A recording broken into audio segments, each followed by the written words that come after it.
Ազգային ժողովի նախագահ Սամվել Նիկոյանը զարմանքով հրապարակեց կանխի գործառնությունների սահմանափակման մասին օրինագծի տապալումն արձանագրող քվեարկության արդյունքը, իսկ օրինագիծը տապալվեց Բարգավաճ Հայաստան խմբակցության պատճառով, քանի որ Բարգավաճ Հայաստանը նախընտրեց չքվեարկել։ Կողմ 54 դեմ չկա, ձեռնպա 7 որոշումը չի ընդունվել։ Այս արդյունքն իշխող հանրապետական կուսակցության համար շատ զարմանալի թվաց հատկապես այն պարագայում, երբ կազմակերպվեց վերաքվեարկություն։ Եթե պատգամավորների կողմից 2-ից ավել, 3-ից ավել եղել է բողոք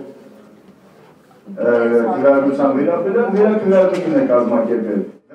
Իդեպ քվեարկության հետ կապված որևէ պատգամավոր բողոքով հանդես չէր եկել, եւ այդպես էլ պարզ չդարձավ, թե որ պատգամավորն է բողոքել։ Միայն Սամվել Նիկոյանի հարցից հետո, թե ում քվեարկությունը, բնականաբար կողմ քվեարկությունը չգրանցվեց, 5-6 հանրապետական պատգամավորներ հասրին անմիջապես ձեռք բարձրացնել, բայց առաջին քվեարկությունից հետո վերաքվեարկության ժամանակ կողմ ձայներն ավելացան ընդամենը 2-ով։ Հանրապետականներն այլևս չկարողացան զսպել զայրույթը նախագծին չքվեարկած Բարգավաճ Հայաստան խմբակցության նկատմամբ։ Այս իրավիճակում նախ խորհրդարանի փոխխոսնակ հանրապետական կուսակցության մամուլի խոսնակ Էդուարդ Շարմազանովը հարկ համարեց տեղյակ պահել, թե օրինագիծը կոռուպցիայի դեմ է։ Օրենսդրական նախաձեռնությունը ուղղված է հենց հակակոռուպցիոն միջոցառումների հետ կապված եւ յուրաքանչյուր խմբակցություն ներկայացրեց իր դիրքորոշումը կոռուպցիայի դեմ պայքարի հետ կապված։ Վարման կարգի վերաբերյալ Սամվել Բալասանյան։ Ուրեմն հարգելի գործընկերներ, Բարգավաճ Հայաստան խմբակցությունը չքվեարկեց, նա դեմ չէ օրենքի նախագծին, ուղղակի վաղաժամկետ է